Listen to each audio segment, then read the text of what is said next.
These are certainly the cleanest steps on Madison Avenue. That's how Mr. Day wants them kept. Good morning. Morning.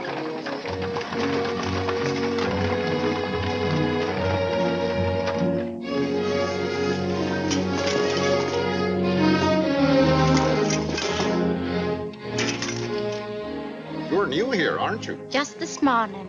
This is the way Mr. Day gets his milk. Get up.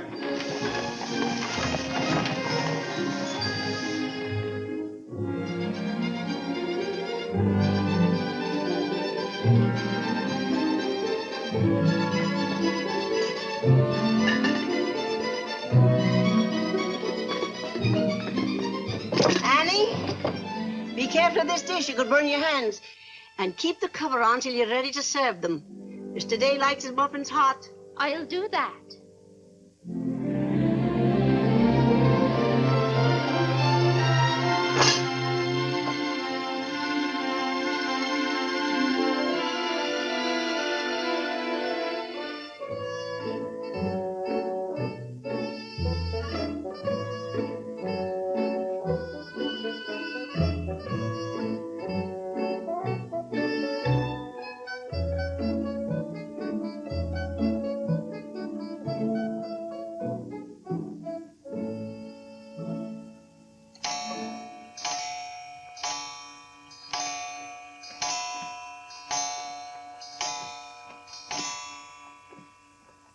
Annie, is the table set for breakfast? Yes, ma'am.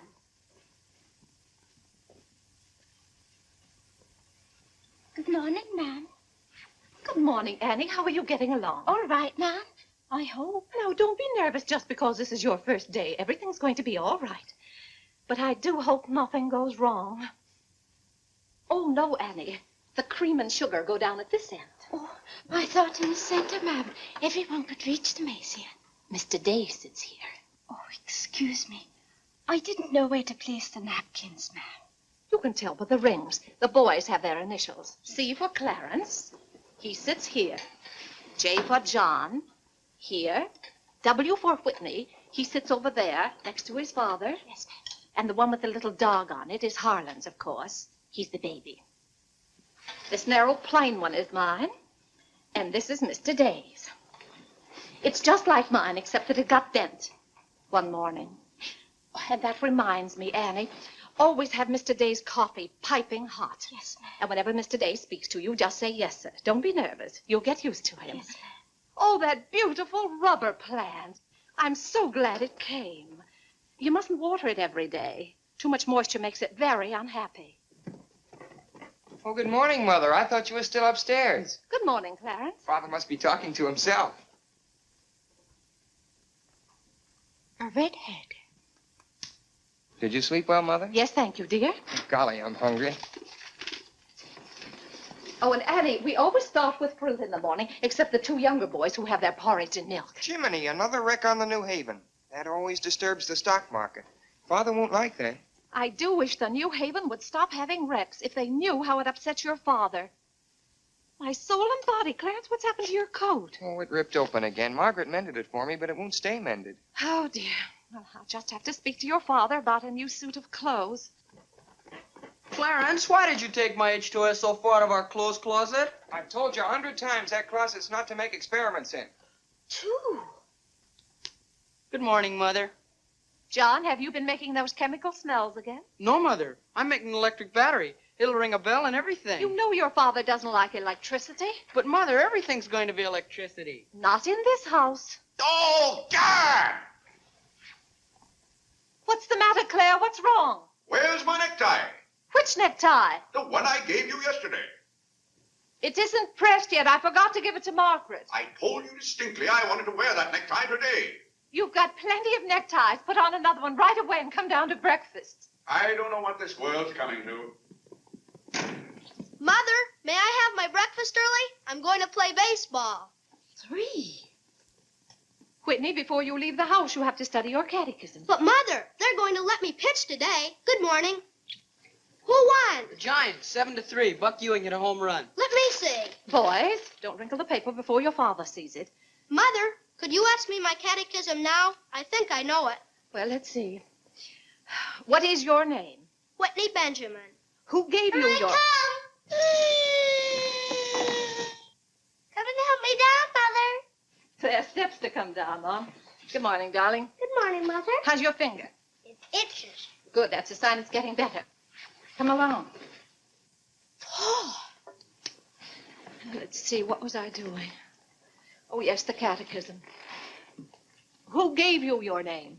My sponsors in baptism, wherein I was made a member of Christ, the child of God, and an inheritor of the kingdom of heaven. Mother, if I hadn't been baptized, wouldn't I have any name? Not in the sight of the church. What did your sponsors then for you? They did promise and vow 3 things in my name. First, that I should renounce the devil and all his works, the pomps and vanity of this wicked world, and all the sinful lusts of the flesh. And secondly, that I believe all the articles of the Christian faith. And thirdly, that I should keep God's holy will and commandments, and walk in the same all the days of my... Good morning, boys. Good morning. Good morning, Good morning, Father. Father. Morning, Vinny. Have a good night? Yes, thank you, Claire. Good. Sit down, boys. What's that thing doing in here? Claire, that's our new rubber plant. Place for rubber plants is on the equator. Take that object out, Catherine. You're not Catherine? No, sir. Good. Never liked Catherine anyway. Thank you, Clarence. Put it somewhere else, Annie, but not too near a window. Sit down, Harlan. Thank you, dear.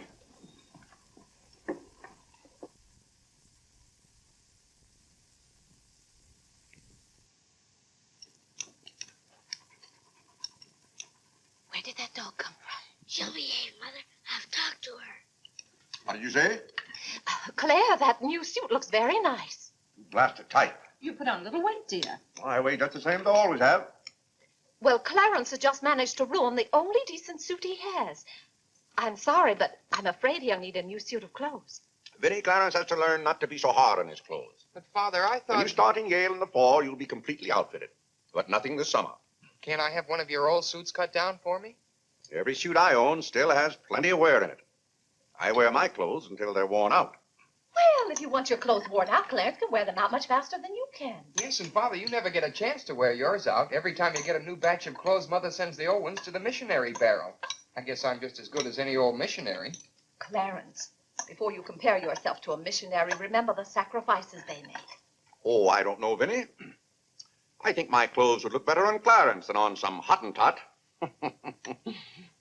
Have that dark sack suit of mine cut down to fit you. Oh, thank you, Father. One of Father's suits. Thank you, sir. In return for that, Clarence, I want you to practice more often on your violin. Whitney, don't eat so fast. Well, Father, I'm going to pitch today. But before I go, I have to study my catechism. What do you bother with that for? Because if he doesn't know his catechism, he can't be confirmed. But Vinny, Whitney's going to pitch today. He can be confirmed any old time. Claire, sometimes it seems to me you don't care whether your children get to heaven or not. Oh, Whitney will get to heaven all right. I'll be there before you are, Whitney. I'll see that you get in. And Whitney, when we get to heaven, we'll organize a baseball team of our own. Good. It'd be just like you to try and run things up there. Yeah, from all I've heard about heaven, it seems to be a pretty unbusinesslike place. They could probably use a good man like me. What makes you so sure they'll let you into heaven? Well, if they don't, I'll certainly raise a devil of a row. Claire, I do hope you'll behave when you get to heaven. Now, Vinny. Vinny, how many times have I asked you not to engage a maid who doesn't know how to serve properly?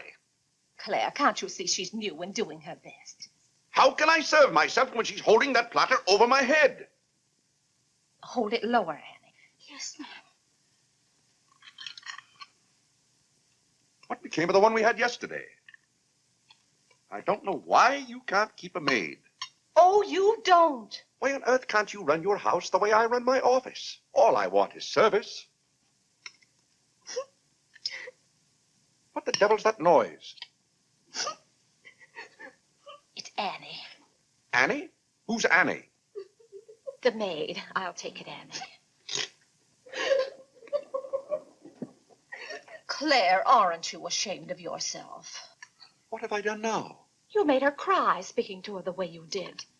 I never said a word to her. I was addressing myself to you. I do wish you'd be more careful. It's hard enough to keep a maid, and the uniforms just fit this one.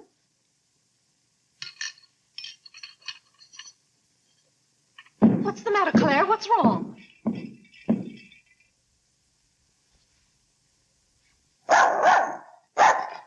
What in the name of... Well, where did you come from?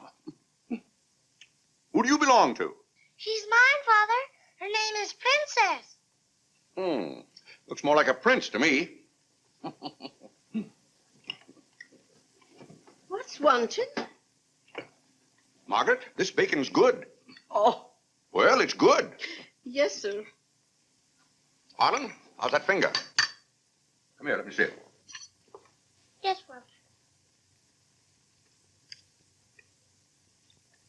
Ah, yes, that's healing nicely. I guess you'll know the next time that cats don't like to be hugged. It's all right to stroke them, but don't squeeze them. Now go back and finish your oatmeal. I don't like oatmeal. Go on and finish it. It's good for you. But I don't like it. I'll tell you what you like and what you don't like. You're not old enough to know about such things. You've no business not like oatmeal. It's good. I hate it. That's enough. We won't discuss it. Eat that oatmeal at once.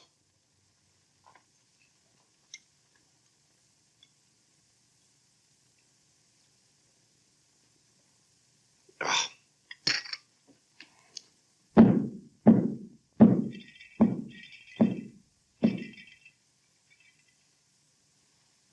John, that letter's for your mother. I finished my oatmeal, Father. May I be excused? Yes, Whitney, you may go. It's a good game. I will. Whitney? Yes, Mother. My catechism. Never mind this morning, darling. Run along. Thank you, Mother. What's wanted? Margaret, what is this? Coffee, sir. It is not coffee. You couldn't possibly take water and coffee beans and arrive at that. It's slops, that's what it is. Slops. Take it away. I come down to this table every morning hungry. Well, if you're hungry, Claire, why aren't you eating your breakfast? I am. Aunt Judith wants me to come up and visit her. Now, Vinny, I want no more relatives in this house. We are going to live here by ourselves, in peace and comfort. Claire, I was saying Aunt Judith wants me to visit her. Oh. Eat your oatmeal, dear. Now, what on earth is this? Dear friend Day, we are assigning you the exclusive rights to Staten Island for selling the Gem Home Pop-Up of popcorn. I think that's for me, Father. But then why isn't it addressed to Clarence Day, Jr.? Oh, it is. I wouldn't get mixed up in popcorn, Clarence. It's too indigestible. Confound it, another wreck on the New Haven. If you please, ma'am, there's $1 due in a package. It's from Lewis and Congers. Oh, yes, those kitchen knives I ordered. Make a memorandum of that, Vinny. $1, and whatever it was for. Of course, Claire. I must have a record of what is spent running this house. I've never understood what good a record is after the money's gone. There's just $1, Margaret. Vinny, this house must be run on a business basis. Of course, dear. That's what the household accounts are for. Oh, Claire, it's 8:30. You don't want to be late at the office. Plenty of time. Annie, clear the table now. Yes, ma'am, I'll do that. Clarence, John, Yes, Mother? you boys go up and move the small bureau from my room into yours. Who's coming? Cousin Cora, and she's bringing a friend with her, a young girl. A girl? You'll have to help entertain her, Clarence. Oh, Mother, do I have to? Wait till Father finds out we've got visitors. There'll be a rumpus. John, don't criticize your father. He's very hospitable. After he gets used to the idea. I like coffee, I like tea, I like the girls, and the girls like me. Well, I don't like girls, and they don't like me. Oh, John! Go on, boys, go on. What's the matter, Claire? What's wrong? How did that get in this room? Now, Claire, how was the new maid to know? Keep that abomination out of here. All right, I'll take it. Oh, Claire, dear, I'm afraid I'm going to need some more money. You were complaining about the coffee this morning. Well, that nice French drip coffee pot is broken, and you know how it got broken. Yeah, never mind that, Vinny. As I remember, that coffee pot cost $5 and something. I'll give you $6. When you get it, Vinny, Enter the exact amount in the ledger. Of course, Claire. We can't go on month after month having the household accounts in such a mess. No. And I've thought of a system that will make my bookkeeping perfect. Well, I'm certainly relieved to hear that. All we have to do is open charge accounts everywhere, and the stores will do my bookkeeping for me. Now, wait a minute, Vinny. Then, when the bills come in, you'd know exactly where your money had gone. Yes, I certainly would. Vinny, we get enough bills as it is. Claire, dear, don't you hate those arguments we have every month? I certainly do. Not to have those, I should think, would be worth something to you. Well, I'll open an account at Lewis and Conger's and one at McCreary's to start with. Thank you, Claire. We'll see how it works out. Thank you. Oh, the rector's coming to tea today. The rector? Well, I'm glad you warned me. I'll go to the club. Don't expect me home until dinner time. Claire, dear, I do wish you'd take a little more interest in the church. Getting me into heaven is your business, Vinny. If there's anything wrong with my ticket when I get there, you can fix it up. Everybody loves you so much, I'm sure God must too. I'll do my best, Claire. It wouldn't be heaven without you. If you're there, Vinny, I'll manage to get in some way, even if I have to climb the fence. Sweet Marie, come to me, sweet Marie. Margaret! Margaret! Oh, yeah! What's the matter, Claire? What's wrong? Why did God make so many dumb fools and Democrats? Politics. Yes, but it's taking the bread out of our mouths. Huh. Honest Hugh Grant. Honest, bah. Fine mayor you've turned out to be. If you can't run this city without raising taxes every 5 minutes, you'd better get out. Let someone who can. Richard Croker's running in this town, and you're just his cat's paw. Tell me this. Are these increased taxes going into public improvements, or are they going into graft? Answer me that honestly, if you can, Mr. Honest Hugh Grant. You can't. I thought so. Bah! Don't order dinner. You were elected to office on the promise that you would put an end to all this thievery and corruption. Have you put an end to it? No. You've encouraged it. Every day there's some new raid on the public treasury. If you don't stop plundering the pocketbooks of the good citizens of New York, we're going to throw you and your boodle board of aldermen out of office. I'm warning you for the last time. Robbery. That's what it is. Highway robbery. Annie. If you think we're going to submit to this... Take this fresh cup of coffee into Mr. Day. Tell you, sir. But Mr. Day's Real got a estate owners visitor. in New York City are not going to tolerate these conditions any Nonsense. longer. Run along in now. We pay you a good round sum to watch after our interests, and all we get is inefficiency. I know you're an nincompoop, and I strongly suspect you of being a scalawag. You're not going to escape your legal responsibilities. Legal responsibilities? By gad, I mean criminal responsibilities. Don't think for 1 minute we're going to let you escape. We're going to throw you into jail.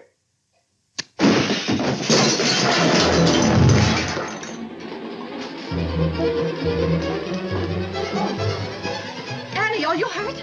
He can't throw me into jail. Vinny? Vinny, why can't I have quiet here in the morning? Claire, what happened? It sounded to me as though that maid dropped a whole tray of dishes. Yes, but what did you say to her? Say to her? I haven't seen her since breakfast. I've got to get to the office. Oh, yes, Claire, you don't want to be late. I'll be home in plenty of time for dinner. Why don't we have chicken fricassee tonight? Well, Claire, chicken's gone up. It's 8 cents a pound.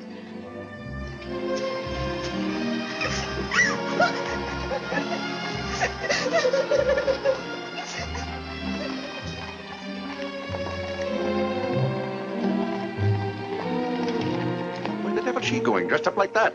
Claire, you've done it again. How could you? Could I what? Can't you see she's leaving? Dear, I have no time to engage a new maid. We'll have to have dinner out. Dinner out? Nonsense. I'll engage a new maid myself. Claire, you can't. She has to fit the uniforms. I'll have one here in an hour. Goodbye, dear. Bye, Claire. Good morning, Mr. Day. On your way to the office? Yes, Terence. Good morning. Mrs. Day? Good morning, Mr. Day. Good morning, Jim.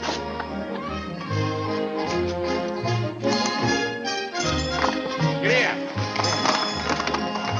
Get here.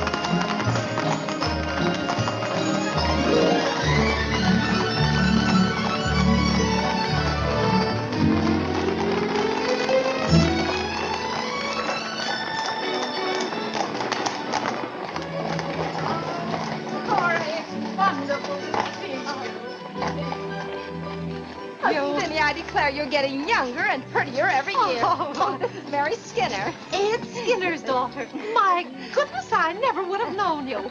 Just leave your things out here and come right on in. I've heard my father talk so much about you, Mrs. Day. Did he tell you how he used to dip my pigtails in the inkwell at school? What's the news in Pleasantville, Cora? Oh, Vinny, I have so much to tell you. We wrote you that Aunt Carrie broke her hip. Yes. That was the night that Robert Ingersoll lectured. Of course, she couldn't get there, but it was a good thing for Mr. Ingersoll she didn't. How do you do, Cousin Cora? Oh, Clarence, my. No, Cora, this is John. John, why, how you've grown. You'll be a man before your mother. John, this is Mary Skinner. How do you do? How do you do? Vinny, everybody in Pleasantville sends their love. Grandpa Ebbets, Cousin Edith, Aunt Hattie, the Taylors, oh, just everybody. Cora, how did. is Grandpa Ebbets? Oh, he hasn't been at all well. You know he only has one kidney, and that's floating. How do you do, Cousin Cora? I'm glad to see you. This can't be Clarence. Yes, it is. My. My goodness, every time I see you boys, you've grown another foot. Let's see, you're going to St. Paul's now, aren't you? St. Paul's? I was through with St. Paul's long ago. I'm starting in Yale this fall. Yale? Oh, Mary, this is Clarence and Mary Skinner. How do you do? Oh, this is Mary's first trip to New York. Yes, it is. It's her first trip. We'll have to show Mary around. Oh, I tell you, I'll ask Mr. Day to take us all to Delmonico's for dinner tonight. Delmonico's? Think of that, Mary, Delmonico's. And Cousin Clara's such a wonderful host. Well, I know you girls want to freshen up, so come upstairs. Clarence, get their bags. I've given you girls Clarence's room, but he didn't know about it until Now, this Vinny, morning. I don't want you to He give hasn't us a moved his thought. things Don't out you yet. bother about us for That doesn't 1 make minute. John, get their old bags. We just take care of ourselves. Oh, you play the violin. Well, I fool with it a little. You're just being modest. No, really, I play the piano. Not awfully well, but... Now, you're being modest. Do you ever play duets? Well, I haven't up to now. Neither have I. Up to now.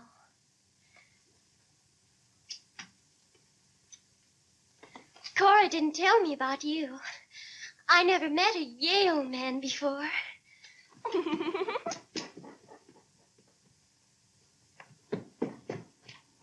What's happened to you? Nothing. I feel fine.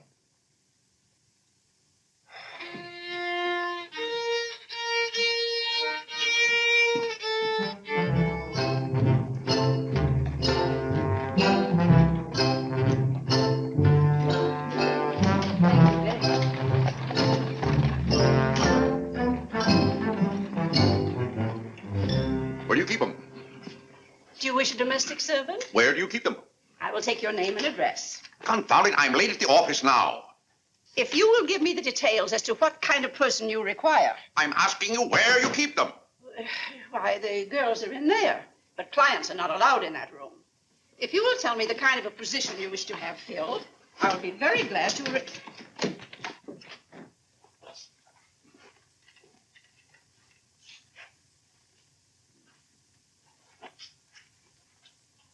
You stand up, please. Sir, this is quite against the rules. I must know what you want the girl for. I'll take that one. What's your name? Hilda, sir. Hilda, you go right over to 420 Madison Avenue. I will, sir. That's all, thank you. Sir, before I can let any girl go from this establishment, I must know the character of the home in which she will be employed. Madam, I am the character of my home. My duty toward my neighbor is to love him as myself and to do unto all men as They should do unto me. they should do unto me. He really knows it. Well, he's done very well for so young a boy. May I go now? Yes, darling. Thank you, Dr. Lloyd. Not at all. Come on, Harlan. Wait for me. Ah, you and Mr. Day must be very proud of your children. I was hoping I'd find Mr. Day at home this afternoon. Well, he's usually home from the office by this time. Perhaps he's gone for a gallop in the park. It's such a fine day. He's very fond of horseback riding, I believe. Oh, yes. Tell me, has he ever been thrown from a horse? Oh, no. No horse would throw Mr. Day. I just thought he might have had some accident. I notice he never kneels in church. Oh, that's no accident. But I don't want you to think he doesn't pray. He does. Why, sometimes you can hear him all over the house. But he never kneels. Ah, perhaps that's Mr. Day now. I hardly think so. Oh, the devil, I forgot. Claire, you're just in time for tea. I'll send for some hot water. How are you, Dr. Lloyd? It's a great pleasure to have a visit with you, Mr. Day. Mother, are they back yet? No, Clarence, no. Except for a brief glimpse on the Sabbath, I don't see much of you. Well, Claire, did you have a busy day at the office? Devilishly busy. Claire. A very busy day. Tired out. How a man can get tired just sitting at a desk all day, I don't know.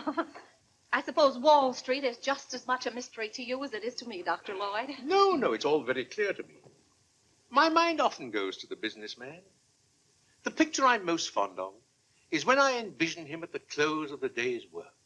I see him pausing in his toil, and it comes over him that all those figures of profit and loss are without importance or consequence. Vanity and dust. Well, I'll be... Claire? Yes, ma'am. Delia, some more hot water, please. Yes, ma'am. Who's that? The new maid. Where's the one I sent this morning? The uniform didn't fit. I like the one I picked out better. Claire, Dr. Lloyd wants to tell us about the plans for the new edifice. The new what? The new church. You knew we were planning to build a new church. Of course, we're going to have to raise a large sum of money. Well, personally, I'm against the church hopping, skipping, and jumping all over the town. So any contribution I make will have to be a small one. The amount everyone is to subscribe has already been decided. Who decided it? After considerable thought, we voted that our supporting members should each contribute a sum equal to the cost of their pew. I paid $5,000 for my pew. Yes, Claire, that makes our contribution $5,000. That's robbery. Do you know what that pew was worth today? $3,000. That's what the last one sold for. I've taken a dead loss of $2,000 on that pew already. Huh. Frank Baggs sold me that pew when the market was at its peak. He knew when to get out. And I'm warning you, Vinny, if the market ever goes up, I'm going to unload that pew. Clarence Day, how can you speak of the temple of the Lord as though it was something to be bought and sold on Wall Street? Now, Mrs. Day, your husband is a practical man. We've had to be practical about the new church. We have all the facts and figures. Oh? What's the property worth where we are now? Oh, let's see. Is it $40,000? I know the figure has a 4 in it. What's the new piece of property going to cost you? I think the figure I heard mentioned was $85,000. Or was it $185,000? Dr. Lloyd, you preach that someday we'll all have to answer to God. We shall indeed. Well, I hope God doesn't ask you any questions with figures in them. Mrs. Day is in the living room. Thank you. It's Cousin Cora. Hmm? She's passing through town. Oh. Well. Oh, hello. Hello. Hello. Thank you for helping me. Come, Mary. Oh, Vinny, what a day. We've been in every shop in town. Why, Cousin Claire. Cora! My. You're as welcome as the flowers in May. This is Mary Skinner, Mr. Day. How do you do? I've been telling Mary all about you. She's been dying to meet you. Well. Dr. Lloyd, I want you to meet my favorite cousin, Miss Cartwright. How do you do? And this is Mary Skinner. Miss Skinner, Dr. Lloyd. How do you do? How do you do? Well, this seems to be a family reunion. I'll just run along. Goodbye, Dr. Lloyd. Goodbye, Miss Cartwright. Goodbye. Goodbye. Oh, Clarence, you haven't said how do you do to Dr. Lloyd. Goodbye, Dr. Lloyd. Goodbye, everybody. I'll go to the door with you, Dr. Thank Lloyd. you, and thank you so much for the tea. Those muffins were delicious. And Who did you say this pretty little girl is? She's Ed Skinner's daughter. This is Mary's first trip to New York. Oh, sit down, sit down. Have some tea. We had tea downtown. Oh, Never mind then. Delia. Delia, sit down, sit down. Even if you have had tea, you can stay and visit for a while. As a matter of fact, why don't you both stay to dinner? That's all arranged, Claire. Cora and Mary are going to have dinner with us. Fine, fine. Of course, you'll just have to take potluck. Well, I'd hardly call it pot. Claire, did you know the girls are going to visit Aunt Judith in Springfield for a whole month? Fine. Now, how long are you going to be in New York, Cora? All week. Splendid. We'll hope to see something of you. Well, you certainly will. Cora, did you find anything you wanted in the shop? Oh, I can't wait to show you. Oh, but I'm afraid some of these packages can't be opened in front of Cousin Claire. Shall I leave the room?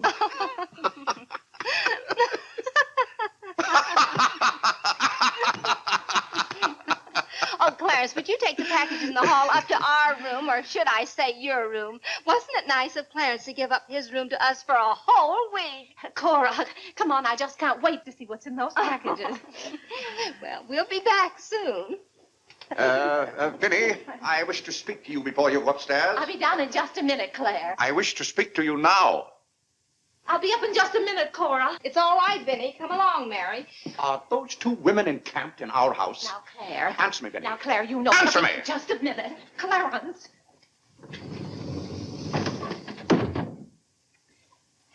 Now, Claire, you know you've always been fond of Cora. What has that to do with her planking herself down in my house and bringing hordes of strangers with her? How can you call that sweet little girl a horde of strangers? Why don't they go to a hotel? New York is full of hotels built for the express purpose of housing such nuisances. Claire, two girls alone in a hotel? Why, who knows what might happen to them? All right, then put them on the first train. They want to roam with the gypsies? Lend them a hand. Keep them roaming. But, Claire, they're just staying in that little room of Clarence's. The trouble is they don't stay there. They stay in the bathroom. Every time I want to take my bath, it's full of giggling females, washing their hair. I tell you, I won't have it. Send them to a hotel. I'll pay the bill gladly, but get them out of here. Father, I'm afraid they can hear you upstairs. Then keep those doors closed.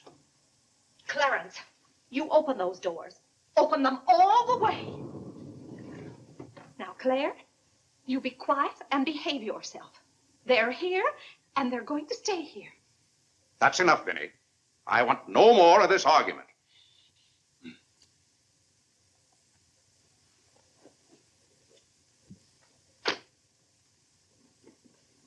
Oh, what I don't understand is why this swarm of locusts always descends on us without any warning. Oh, thunder.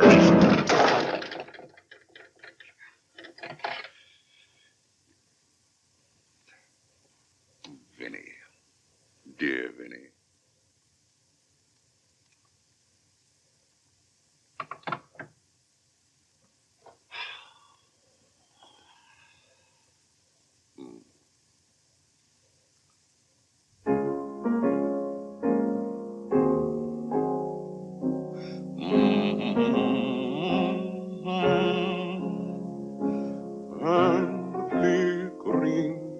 Shadows softly come and go. Though my heart be weary. Father, may I go along with the rest of you to Delmonico's? What's that, Delmonico's? You're taking Mother, Cousin Cora, and Miss Skinner to Delmonico's for dinner tonight. Oh, gad! I won't have it. I won't have it. I will not have my life arranged for me. I bought this house for my own comfort. I will not submit myself to this indignity. Now, Claire, what's the matter? I won't stand it. By heaven, I won't stand it. Clarence. Do I understand that I am not permitted to have dinner in my own home? Claire, a little change will do you good. I have a home to have dinner in, and any time I can't have dinner at home, this house is for sale. Well, Claire, you can't have dinner here tonight because it isn't ordered. And besides, Cora and Mary want to see something of New York. Well, that's no affair of mine. I am not a guide to Chinatown and the Bowery. Oh, Mr. Day, I just love your house. I could live here forever.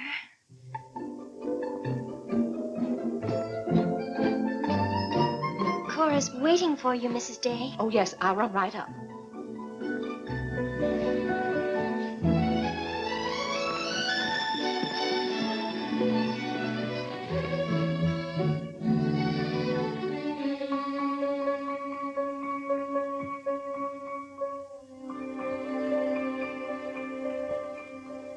I'm glad you like our house, Miss Skinner.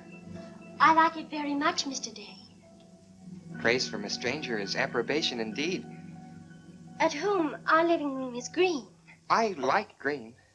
I like green, too. Red's my favorite color. It's an interesting thing about colors. Red's a nice color in a house, too, but outside, too much red would be bad. I mean, for instance, if all the trees and the grass were red. Outside, green's the best color. That's right. I never thought of it that way. But when you do think of it, it's quite a thought. I bet you make your mark at Yale. Oh. My mother wants me to go to college. Do you believe in girls going to college? I guess it's all right if they want to waste that much time. Before they get married, I mean. I'm glad you're fond of music, Mr. Day. Oh, hello. Look, a new youth companion. John enjoys the youth's companion. John. Won't you sit down? Oh, thank you. It tells all about connecting batteries in series. John, Miss Skinner and I were talking. Oh, that's all right. You won't bother me. Jiminy, there's where I made my mistake. I didn't mix enough blue vitriol with it.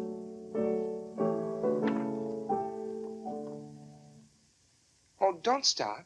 Can you play that? I'm afraid not. Can you play Sweet Genevieve? That's my favorite. Not without my music. Hymns are nice, don't you think? I like this one.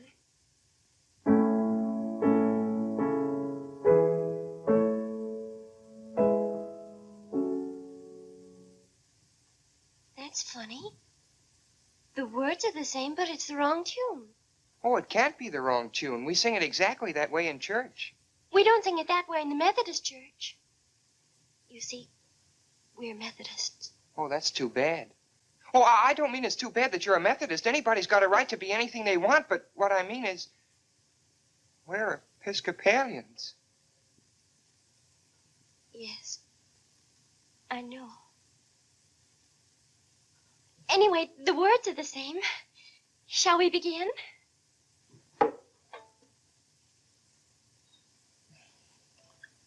Now.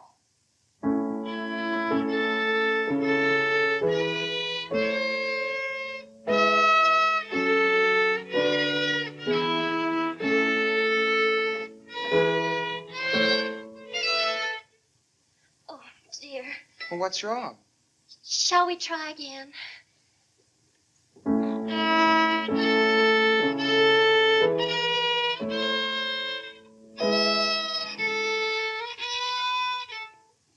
It must be my fault. Oh, no, it's my fault. No, you're the Episcopalian.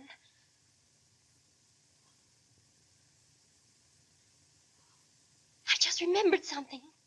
My father was an Episcopalian. He was baptized an Episcopalian. He was an Episcopalian right up to the time he married my mother.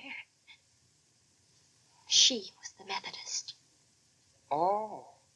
Oh, well, let's try it again then.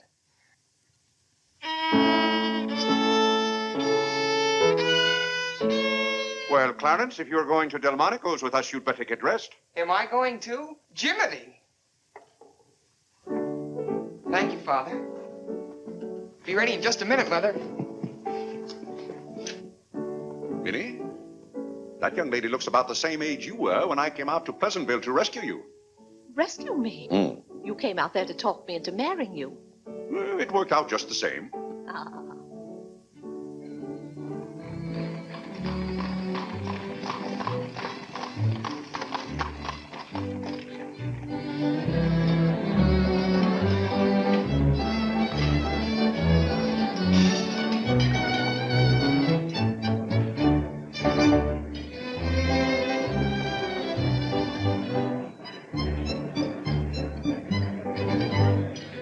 L'addition, François. Oui, monsieur, tout de suite. Louis, l'addition pour monsieur Day. Oui, monsieur. Alors, vite, vite, tout de suite. Alors, vite, vite, tout de suite. Cette sauce diable était délicieuse. Merci, monsieur. Je suis content que monsieur soit satisfait. Merci, monsieur. Bon. France. Oui. No cooking like the French. Claire, it was so nice of you to invite Cora and Mary here their first night. It's been a pleasure. Mr. Day, have you always been an Episcopalian? I've always gone to the Episcopal Church, yes. But you weren't baptized a Methodist or anything, were you? You were baptized an Episcopalian? Come to think of it, I don't believe I was ever baptized at all. Claire, that's not very funny, joking about a subject like that. I'm not joking. I remember now, I never was baptized. Claire, that's ridiculous. Everybody's baptized. What? I'm not. No one would keep a little baby from being baptized. You know father or mother, free thinkers, both of them. They felt their children should decide those things for themselves. But Claire... I remember when I was 10 or 12 years old, Mother said I ought to give some thought to it, but I never got around to having it done to me. Claire, do you know what you're saying? Yes, I'm saying I've never been baptized. Then something's got to be done about it right away. Now, Fiddy, don't get excited over nothing. Why haven't you ever told me? Well, what difference does it make? I've never heard of anyone who wasn't baptized. Even the savages in darkest Africa. Well, it's all right for savages and children. But if an oversight was made in my case, it's too late to correct it now.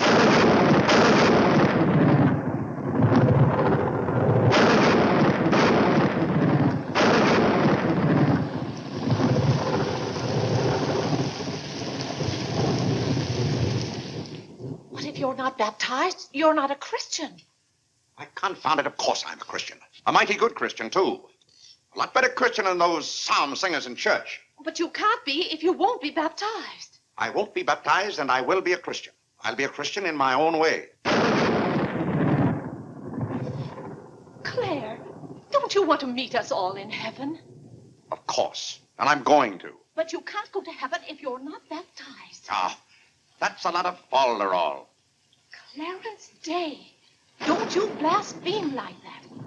You're coming to church with me before you go to the office in the morning and be baptized then and there. Vinny, don't be ridiculous. If you think I'm going to stand there and let Dr. Lloyd splash water on me at my age, you're mistaken. No, I'm sleepy. Good night, Vinny.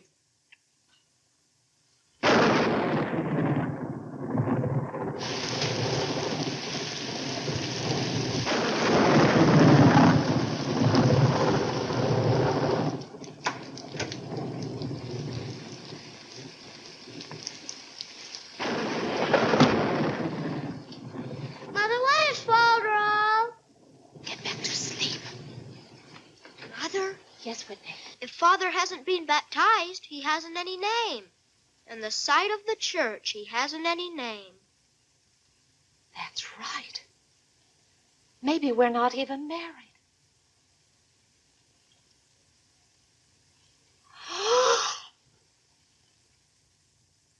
We, thine unworthy servants, do give thee most humble and hearty thanks for all thy goodness and loving kindness to us and to all men.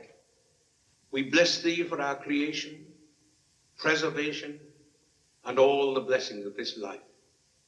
But above all, for thine inestimable love in the redemption of the world by our Lord Jesus Christ. For the means of grace, for the hope of glory. And we beseech thee, give us that due sense of all thy mercies, that our hearts may be unfeignedly thankful. And that we show forth to Neil. Not only with our lips, Clarence to Neil. By giving up ourselves to thy Clarence to Neil. And by walking before thee in holiness and Mother says Neil. All our days. Through Jesus Christ our Lord, to whom He says he can. With thee He says and the Holy Ghost be all honor and glory, world without end. Amen. The grace of our Lord Jesus Christ, and the love of God, and the fellowship of the Holy Ghost be with us all evermore. Amen. Amen.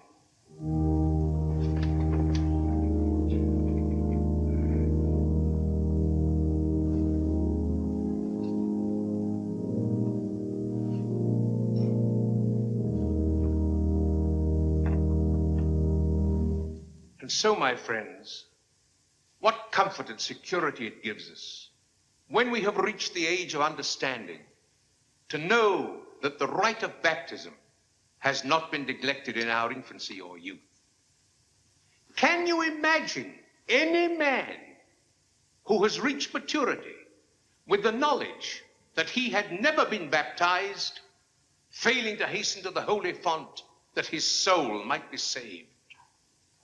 As it says in the baptismal office, except a man be born of water and of the Spirit, he cannot enter into the kingdom of God.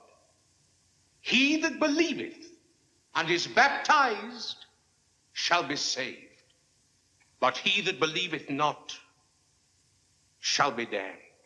What's that follow up to? He can't be. Which also showeth us the great benefit we reap thereby. Tell Father. Shh. He that is baptized showeth great benefit. Tell Father. But he that believeth not, Tell Father. Shh.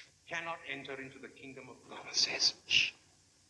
For the promise is to you and to your children. Doubt ye not, therefore, but earnestly believe.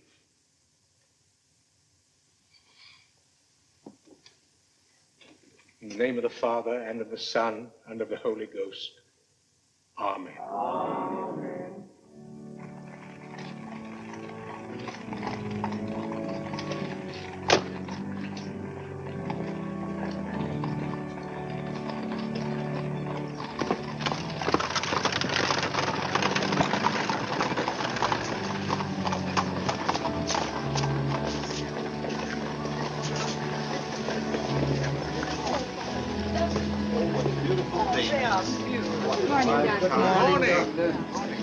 This is William Tyler Wickersham. And this is Wilhelmina Eugenia Wickersham. What a lovely day for them to be baptized. The happiest day of my life.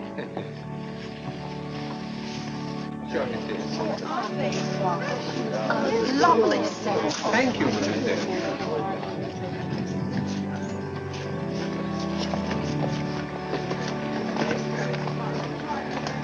Claire, you know I didn't ask Dr. Lloyd to do that. You must have said something. Well, I had to find out from him if we were really married. I am married and I'm not baptized. And as far as I'm concerned, the whole congregation can know it. They certainly know it now. That suits me. I don't go to church to be preached at as though I were some lost sheep. Claire, you don't seem to understand what the church is for.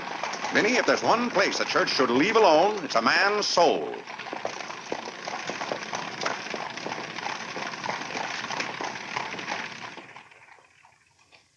Well, he's going to be baptized, Cora. You mark my word. I just couldn't go to heaven without Claire. Why, I get lonesome for him even when I go to Ohio. It's awfully hard on a woman to love a man like Claire so much. Oh, men are so aggravating. They take everything for granted. They certainly do. You know, I don't believe Claire's come right out and told me he loves me since we've been married. Of course, I know he does because I keep reminding him of it. You have to keep reminding them, Cora. Minnie, the table isn't set for dinner yet. I'll be back in a minute, Cora. We're having it after Cora and Mary go to the train. Their cab's coming at 1 o'clock. Cab? The horse cars go right past the door. But, Claire, they have those heavy bags. Cabs are a waste of money. Well, if dinner's going to be delayed, I'll work on this month's bills. Where are they? Now, Claire, it isn't fair to go over the household accounts when you're hungry. Vinny, where are those bills? They're in the library on your desk. Oh. I didn't know dinner was going to be late. No one ever tells me anything in this house. Back home, I ride all the time. I love horses. The horse is my favorite animal. Well, goodness, where have you two been? Clarence wanted to show me his grandfather's house. You'll have to hurry and finish your packing. It won't take me long. Can I help you pack? Clarence! Clarence? Why didn't you kneel in church today? I just couldn't. If it's because your father doesn't kneel, you must remember he wasn't brought up to kneel in church. But you were. Has it anything to do with Mary? I know she's a Methodist. Oh, no, Mother. Methodists kneel. Mary told me. They don't get up and down so much, but they stay down longer. Clarence, you want to kneel, don't you? Oh, yes, I wanted to kneel today. I tried. You saw me try, but I just couldn't. Is that suit of your father's too tight for you? No, it's not too tight. Well, what is it? Mother, very peculiar things have happened to me since I started to wear this suit. I can't seem to make these clothes do anything Father wouldn't do. Oh, that's nonsense, Clarence. And not to kneel in church is a sacrilege. Making Father's trousers kneel seemed more of a sacrilege. Clarence! Do you know what happened at Dura Wakefield's party for Mary last night? We were playing musical chairs, and some girl sat down suddenly right on my lap. Well, I jumped up so fast she almost got hurt. She was sitting on Father's trousers. Oh, Mother, I've got to have a suit of my own. My soul and body. Well, you'll just have to talk to your father about it. I'm sure if you approach him the right way, tactfully, he'll see. Oh, excuse me. Gracious. It didn't take you very long. Well, I'll see about your box lunch for the train. Remember, it's Sunday.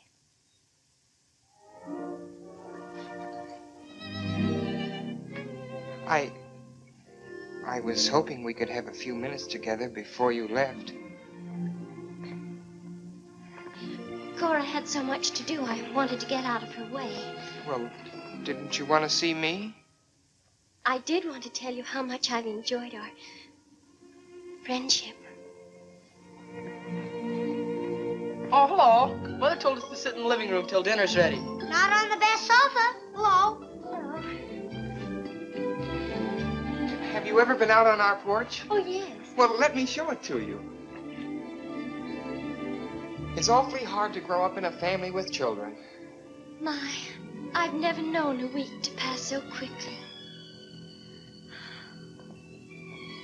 Why, Yes? Yes? You're going to write me when you get to Springfield, aren't you? Of course. If you write me first.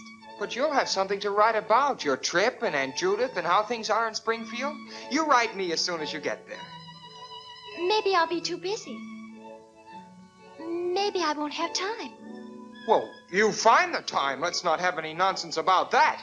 You'll write me first and you'll do it right away the first day. How do you know I'll take orders from you? I'll show you. Give me your hand. Why should I? Give me your hand, confound it. What do you want with my hand? I just wanted it. What are you thinking about? I was just thinking. About what?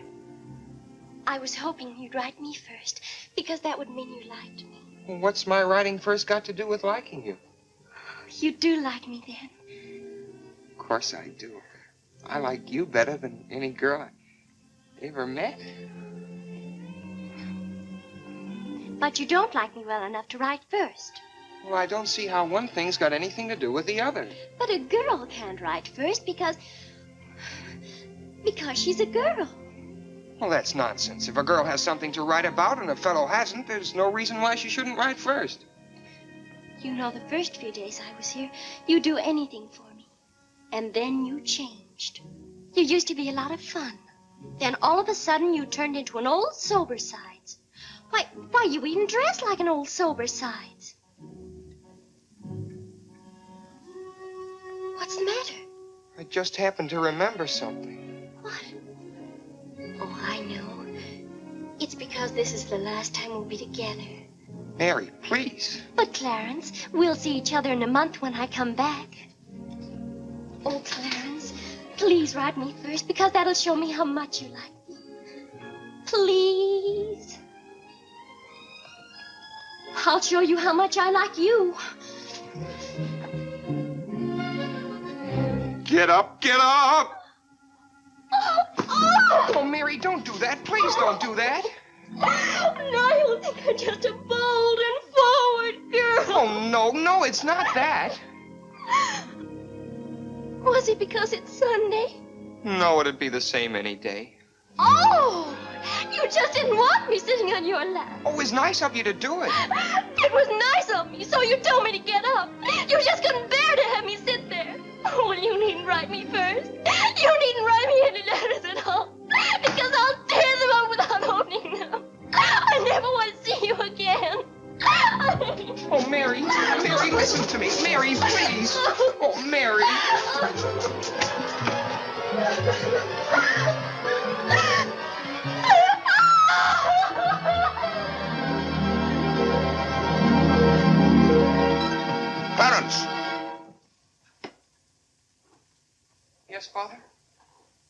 young lady's crying. She's in tears. What's the meaning of this? I'm sorry, Father. It's all my fault. Nonsense. What's that girl trying to do to you? Oh, no, she wasn't. It was... Well, whatever the quarrel was about, Clarence, I'm glad you held your own. Father, I have to have a new suit of clothes. You've got to give me the money for it. Young man, do you realize that you're addressing your father? I'm sorry, Father. I apologize. But you don't know how important this is to me. A new suit of clothes is so important. Oh, why should... Clarence, has your need for a new suit of clothes anything to do with that young lady? Yes, Father. Why, Clarence. Why, this comes as quite a shock to me. What does, Father? For you are being so grown up. Still, I might have known if you were going to college this fall. Yes, you're at the age when you'll be meeting girls. Clarence, there are things about women that I think you ought to know. Sit down.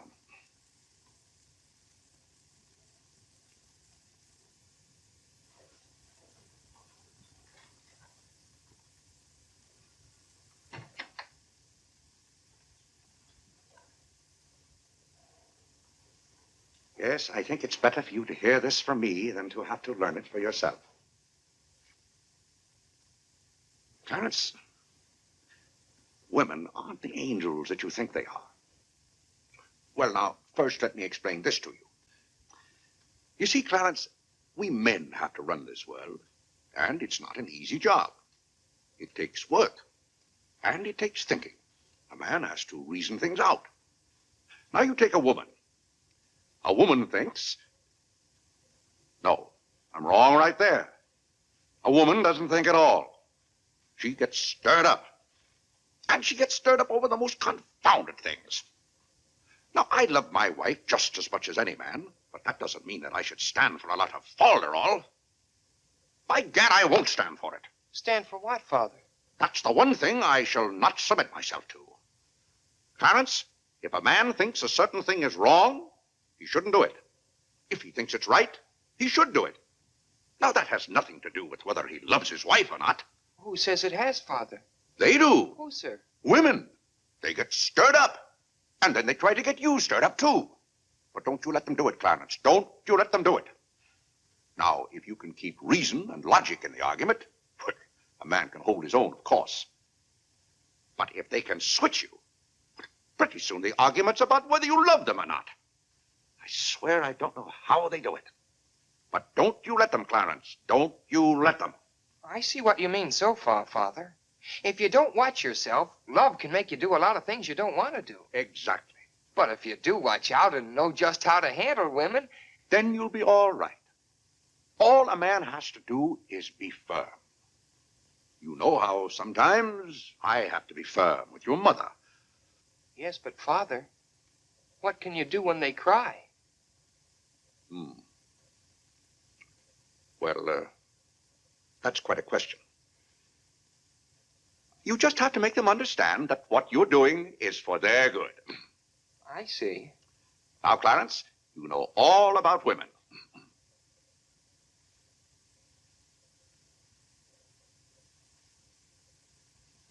But, Father... Yes, Clarence? I thought you were going to tell me about... About what? About women. Clarence, there are some things gentlemen don't discuss. I've told you all you need to know. The thing for you to remember is be firm.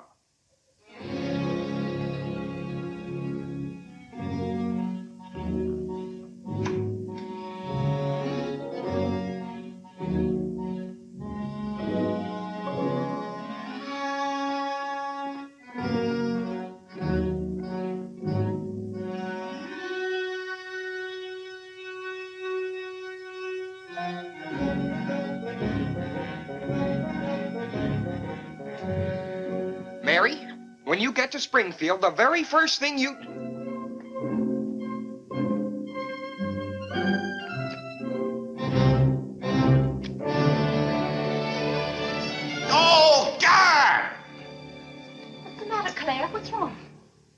Sit down, Vinny.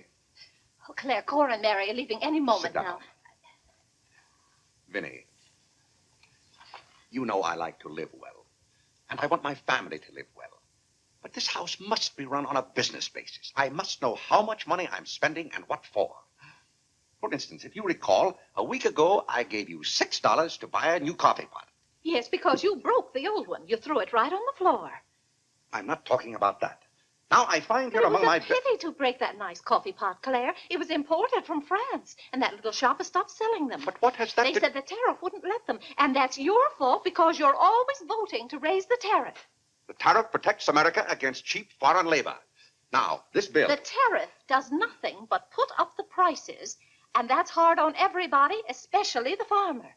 Vinny, I wish to heaven you wouldn't talk about matters you don't know anything about. I do, too, know about them. Miss Gulick says that every intelligent woman should have some opinion Who, about... may I ask, is Miss Gulick? She's the current events woman I told you about, and the tickets are $1 every Tuesday. Do you mean to tell me that a pack of idle-minded females pay $1 apiece to hear another female gabble about the events of the day? Listen to me if you want to know anything about the events of the day. But you get so excited, Claire. And besides, Miss Gulick says that our president, whom you're always belittling, prays to God for guidance. Vinny, what happened to that $6? What $6? I gave you $6 to buy a new coffee pot. Now I find that you apparently got one at Lewis and Conger's and charged it. Here's the bill. One coffee pot, $5. So you owe me $1, and you can hand it right over. I'll do nothing of the kind. What did you do with that $6? Well, Claire, I can't tell you now, dear. Why didn't you ask me at the time? I give up. Wait a minute. I spent $4.50 for that new umbrella. Now we're getting somewhere. One umbrella, $4.50. And that must have been the week I paid Mrs. Tobin for 2 extra days washing. Mrs. Tobin. That's $2 more. $2. That makes $6.50, and that's another 50 cents you owe me. I don't owe you anything. What you owe me is an explanation of where my money's gone. I do the best I can to keep down expenses. You know yourself, Cousin Phoebe spends twice as much as we do. Don't talk to me about your cousin Phoebe. You talk about your own relatives enough. That's not fair, Vinny. When I talk about my relatives, I criticize them. I can't even speak of Cousin Phoebe. You can speak of her all you want to. But I won't have Cousin Phoebe or anyone else dictating to me how to run my house. I didn't say a word about her dictating. Claire, you know she isn't that. You said...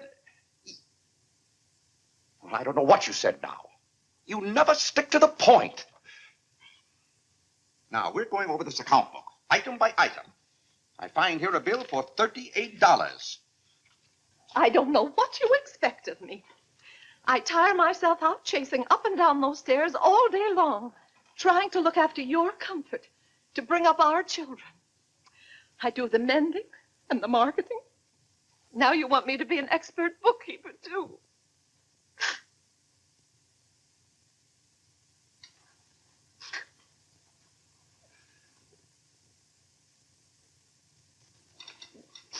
Vinny, I want to be reasonable, but can't you understand? I'm doing all this for your own good. Oh. Well, I suppose I'll have to go ahead just paying the bills and hoping I've got enough money in the bank to meet them. But it's all very discouraging. I'll try to do better, Claire. Well, that's all I'm asking. Well, I'll make out the checks and sign them. But maybe I haven't any right to sign those checks since in the sight of the Lord I haven't any name. That's right. Claire, to make those checks good, you'll have to be baptized right away. Vinny, the bank doesn't care whether I've been baptized or not. Well, I care. And no matter what Dr. Lloyd said, I'm not sure we're really married. Vinny, we have 4 children. If we're not married now, we never will be. Claire, Dr. Lloyd said this morning. Well, that's all, Vinny. Hadn't you better go tell Whitney to watch for the cab? Not before you give me that $1.50. What $1.50? The $1.50 you owe me. I don't owe you any $1.50. I gave you money to buy a coffee pot for me, and somehow it turned into an umbrella for you. Why, Clarence Day, what kind of man are you? Quibbling about $1.50 when your immortal soul is in danger. And what's more, All right. All right, all right.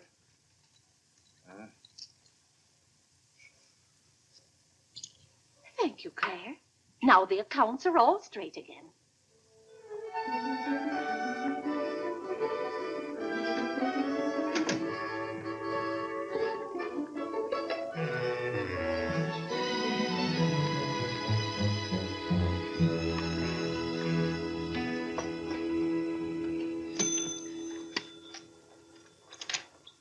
What were you doing down there? I'm setting up this new burglar alarm. I invented it myself.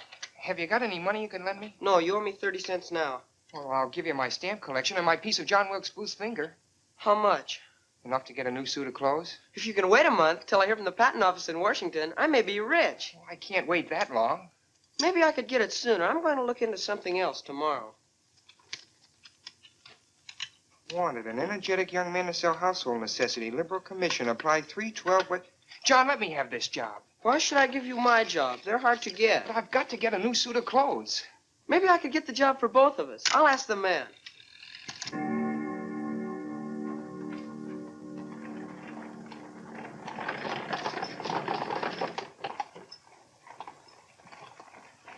The cab's here, Father. Oh, thank you, Whitney. Vinny, Cora, the cab's here. John, go up and get their bags. Yes, sir. Here's the lunch for the train, sir. Take it out to the cab.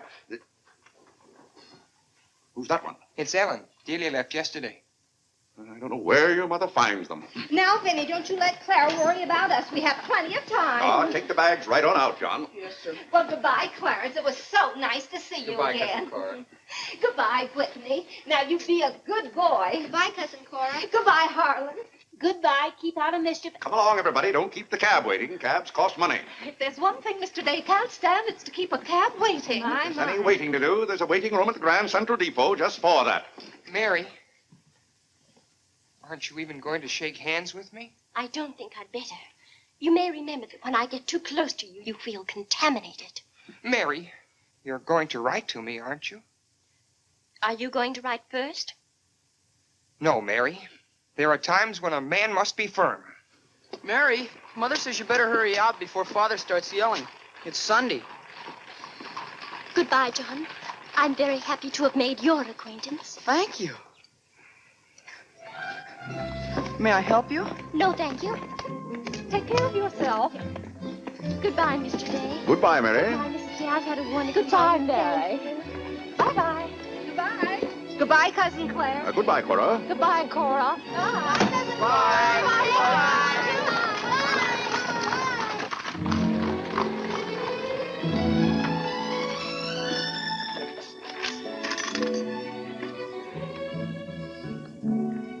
Dear Mary. My duty toward my neighbor is to love him as myself, and to do to all men as I would they should do unto me. Has Father gone to the office yet? Come on, let's go over to the ball field. I've got to guard this box till John comes back. It's his burglar alarm. It wouldn't work, so he fixed it. We're going to put it back in the dining room after Father goes to the office. Are there burglars around? Everywhere. Oh. To love, honor, and succor my father and my mother.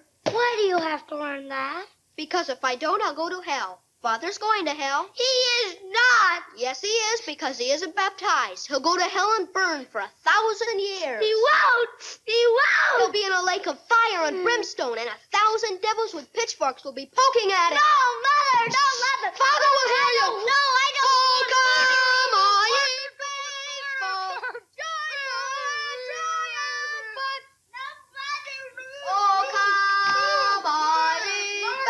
That noise. Just singing, Father. You boys be quiet. You know your mother isn't feeling well.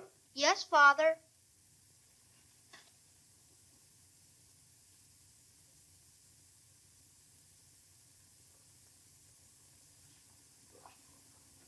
What did your mother say? She says she doesn't want any breakfast. Now, why does your mother do that to me? She knows it just upsets my day when she doesn't come down to breakfast. A special delivery, sir. Thank you. Thank you. Where's John this morning? Well, John had his breakfast early, Father, and went out to see about something. See about what? Well, John and I thought we'd work this summer and earn some money. Good. Work never hurt anyone. It's good for them. But if you're going to work, work hard. King Solomon had the right idea about work. Whatever thy hand findeth to do, Solomon said, do thy doggonedest. Well, I don't understand this at all. Here's a letter from some woman I never even heard of. Oh, Father. Oh, Gad! What is it, Father? This woman claims that she sat on my lap and that I didn't like it. Huh. What's that word? Oh, that one down there. It looks like curiosity. Oh. I only opened your letter as a matter of curiosity. Huh. Yes, go on. Why, this gets worse and worse. Just turns into a lot of sentimental, lovey-dovey mush. Tcha! This is someone's idea of a practical joke.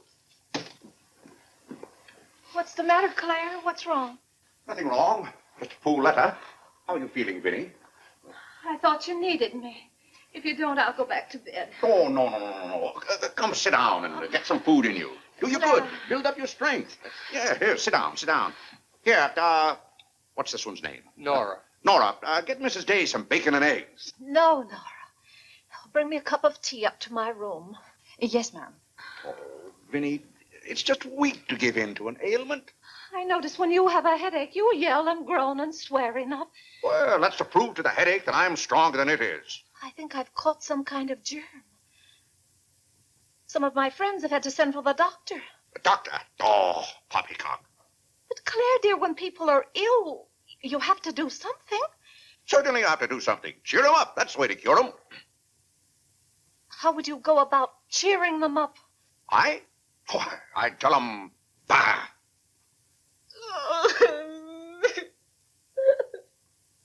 What have I done now? Oh, Claire, hush up.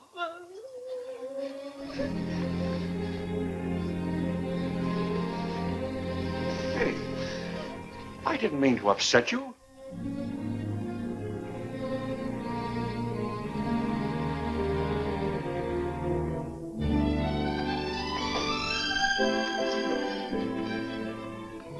Dear Clarence.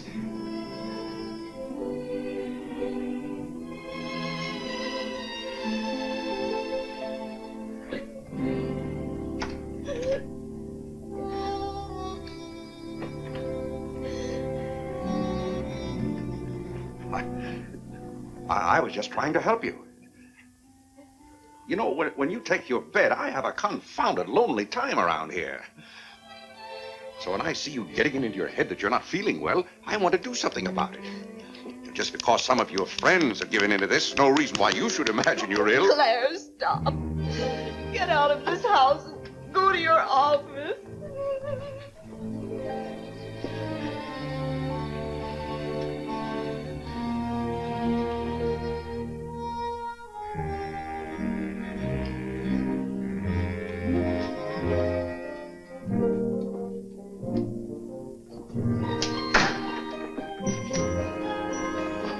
Did you get the job? Yes, for both of us. Look, I've got it with me. What is it? Medicine. Medicine? You took a job for us to go out and sell medicine? But it's wonderful medicine. Look what it cures. A sovereign cure for colds, coughs, catarrh, asthma, quinsy, and sore throat. Poor digestion, summer complaint, colic, dyspepsia, heartburn, and shortness of breath. Lumbago, rheumatism, heart disease, giddiness, and women's complaints. Nervous prostration, St. Vitus dance, jaundice, la grippe, proud flesh, pink eye, seasickness, and pimples. It's made from a secret formula known only to Dr. Bartlett. We get 25 cents commission on every bottle we sell, and he's giving us the territory of all Manhattan Island. Well, lots of fathers and mothers' friends have some of those diseases. Let's start out by calling on them. Yes. Oh, what if they ask us if we use it at our house? Oh, yes, it would be better if we could say we did. Excuse me? Oh, is that the tea for Mrs. Day? Yes. Oh, I'll take it up to her. Thank you. Right away now, while it's hot. What's the matter with Mother? Oh, I don't know. She was just complaining. Say, it says here it's good for women's complaints. Here.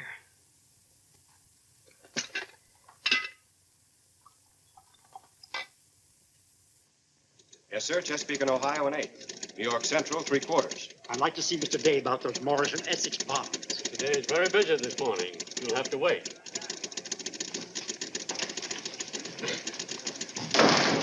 Where's Father? Well, Master Whitney, have you come to pay us a visit? Where's Father? He's busy in his office with a customer. Master Whitney! But, Mr. Day, the president of the firm has Father, you have to come home right away. What's the meaning of this? Who sent you down here? Your mother? No, sir. Mother's ill. She's terribly ill. Did the doctor send you for me? No, sir. It was Margaret. Margaret? Margaret says you're to come home right away and no nonsense. Perkins, go down and stop the first cab you see. A cab, sir? For you, Mr. Day? Yes, I want a cab, and no nonsense. Yes, sir. I'm sorry, Mr. Hopkins.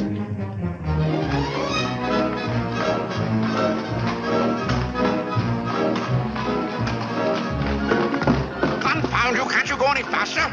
All right. Get up.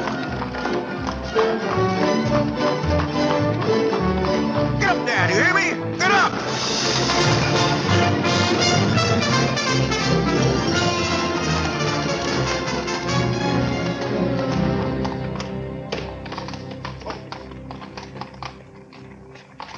Oh, Doctor, how is Mrs. Day? She's a pretty sick woman. Oh, what's wrong with her? Well, do you know or don't you? What did Mrs. Day have for breakfast this morning? Not a thing. I tried to get her to eat something, and she wouldn't. I can't understand it. Understand what? These violent attacks of nausea. It's almost as though she were poisoned. Poison? Let me take your cab. I'll try not to be gone more than 10 or 15 minutes. And, Mr. Day, you're not to go into a room. You'd better get her well. Right away, or you'll hear from me. Turn west on 47th Street. Get up, get up.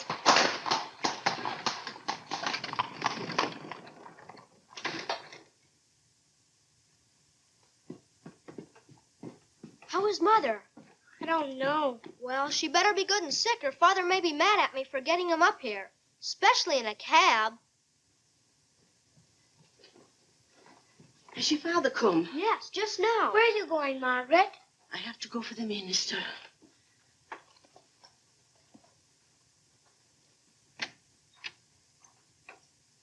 I guess the minister's coming to baptize Father, so I won't have to go to hell. You can't be baptized in a house. You've got to have water. We have lots of water. Not the right kind.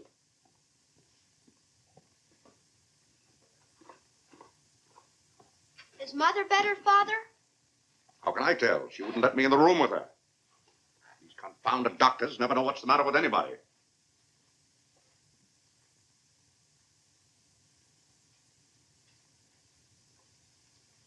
Father, Yes? Mother's going to get well, isn't she? Of course she's going to get well. Father, may we come in? It's lonesome without Mother. Yes, it is Harlan. It's lonesome. Come in, boys.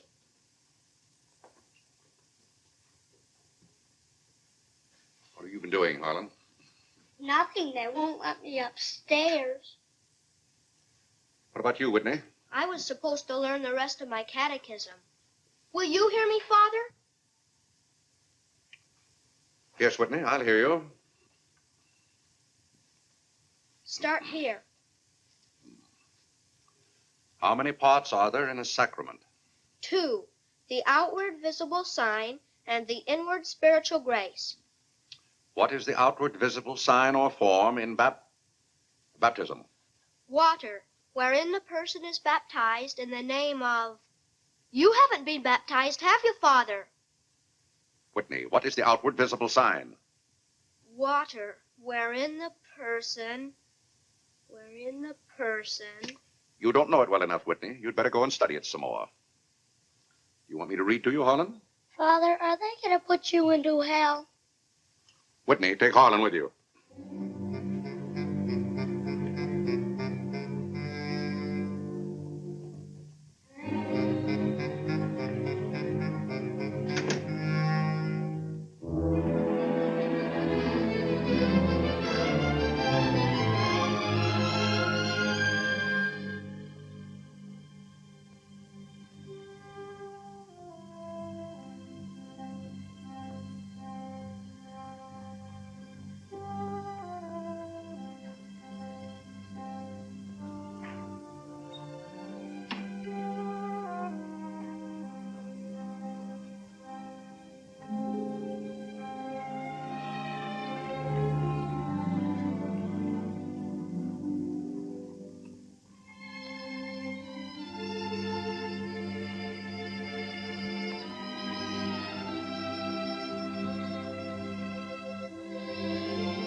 What's the world coming to?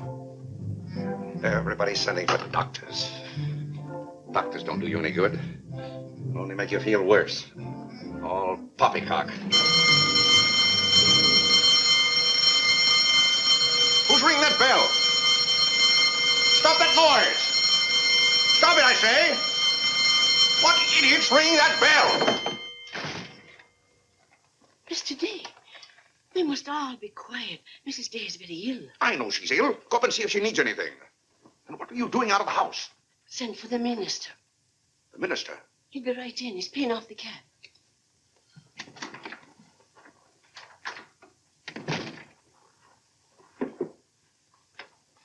I was deeply shocked to learn the serious nature of Mrs. Day's illness. Will you take me up to her?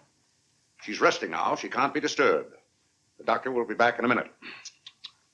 Mrs. Day has been a tower of strength in the parish. Everyone liked her so much. Yes, she was a fine woman. I wish to heaven you wouldn't talk about Mrs. Day as if she were dead.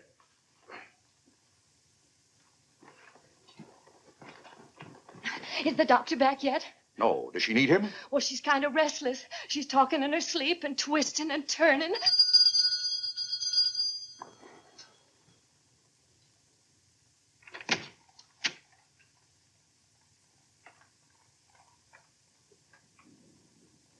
Well, Doctor, it seems to me that was a pretty long 10 minutes. See here, Mr. Day, if I'm to handle this case... How can you handle it if you're out of the house?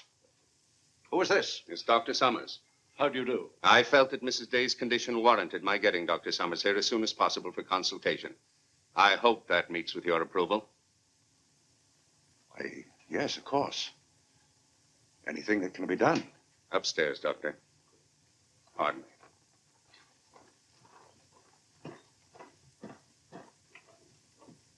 Mrs. Day is in good hands now, Mr. Day. There's nothing you and I can do at the moment to help. Dr. Lloyd.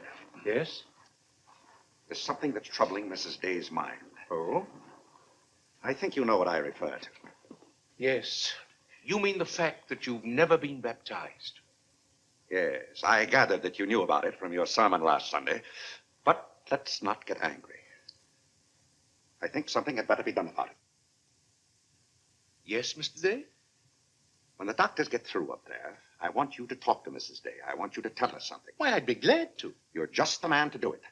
She shouldn't be upset about this. I want you to tell her that my being baptized would just be a lot of confounded nonsense. But, Mr. Day... No, she'd take your word on a thing like that. And we both must do everything we can to help her now.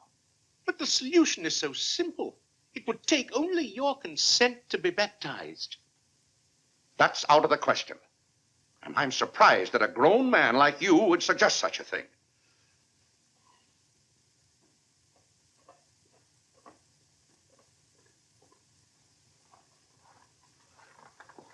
Well, Doctor, how is she? What have you decided? Is there a room we could use for our consultation? Well, yes, my library. Doctor. Dr. Summers, this isn't serious, is it?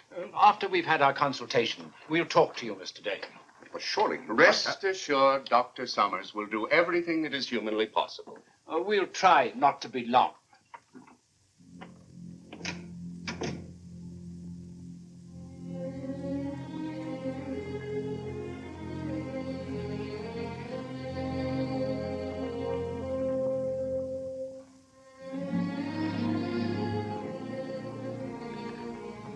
Tell me, this Dr. Summers, he's very highly thought of, isn't he? Oh, yes. Well, if Vinny is seriously... If anyone could help her, he could. Don't you think? Very fine physician. But there is a greater help, ever present in the hour of need. Let us turn to him in prayer. Let us kneel and pray.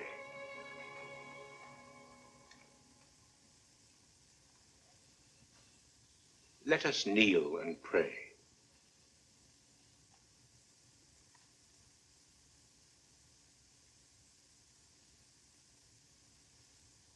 O Lord, look down from heaven. Behold, visit, and relieve this thy servant who is grieved with sickness. Have mercy on her, O Lord. Have mercy on this miserable sinner. Forgive her, and extend thy accustomed She's goodness. not a miserable sinner, and you know it. Oh, God! You know Vinny is not a miserable sinner. She's a fine woman. She shouldn't be made to suffer. It's got to stop, I tell you. It's got to stop. Have mercy, I say. Have mercy, I tell you. What's the matter, Claire? What's wrong? Vinny. Vinny, what are you doing down here? You shouldn't be out of bed. You get right back upstairs. I heard you call. Do you need me? Vinny, I know now how much I need you. Get well, Vinny. I'll be baptized. I promise. I'll be baptized. You will? I'll do anything. Oh, Claire. We'll go to Europe, just we two.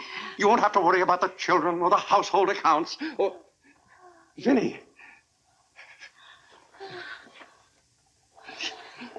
Don't worry, Mr. Day. She'll be all right now. Bless you for what you have done. What did I do? You promised to be baptized. I did? Oh, Gad!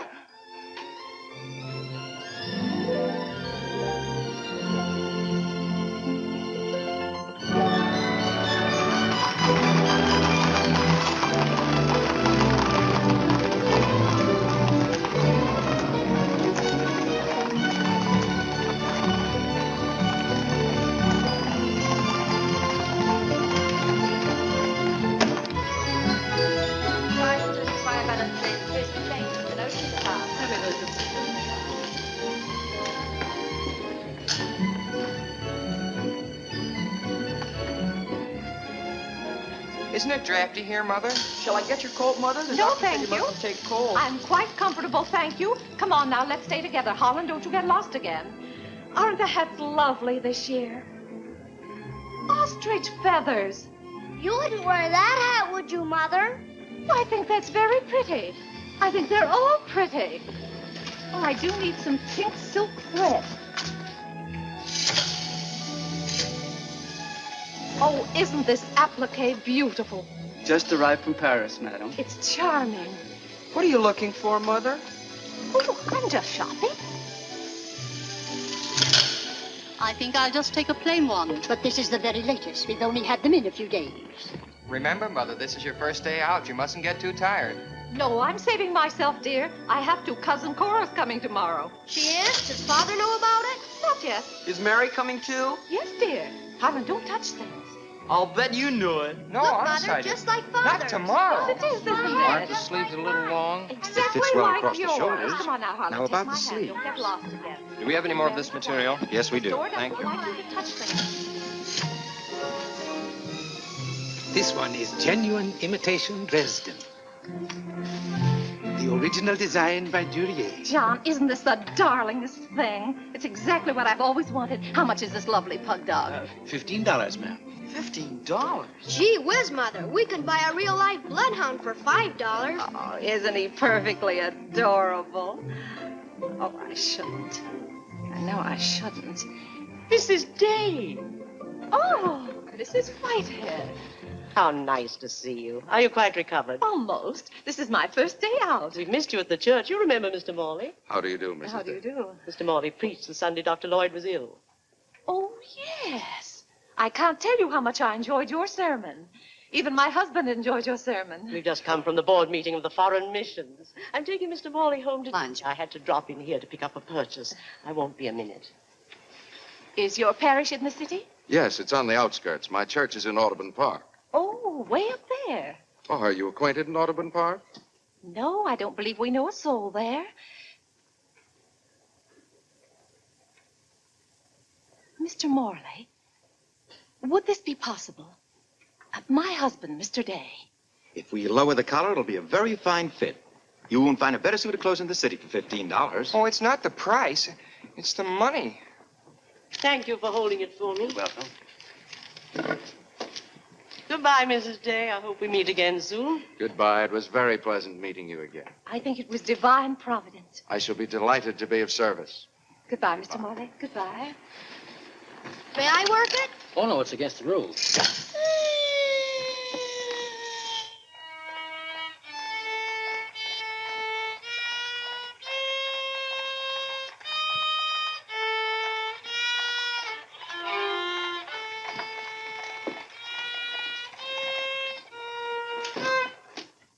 Hello. What did you bring home more medicine for? Dr. Bartlett paid us off, didn't he? Oh, yes.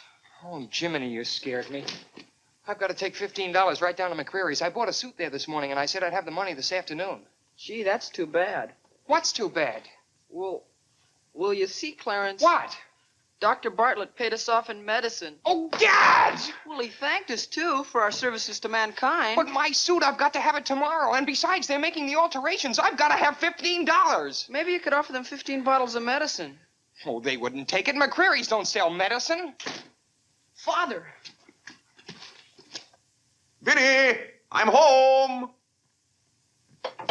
Good afternoon, sir. How's your mother, Clarence? Oh, the ride this morning did her a lot of good. She'll be well enough to go to church with us next Sunday. Ah, fine. Oh, Father, have you noticed I haven't been kneeling down in church lately? Don't let your mother catch you at it. Then I have to have a new suit of clothes right away. That doesn't make sense. But I can't do anything in your clothes that you wouldn't do. Well, if my old clothes make you behave yourself, I don't think you ought to wear anything else. Oh, no, you're you and I'm me. I want to be myself. I mean, suppose I should want to kneel down in front of a girl. Why, in heaven's name, should you want to do a thing like that? Well, I've got to propose to a girl sometime. Clarence. Well, not right away, but for $15 I can get a good suit of clothes. Clarence, you're beginning to talk as crazy as you... Hello, Vinny. You're feeling better today, huh? Much better, thank you, Claire.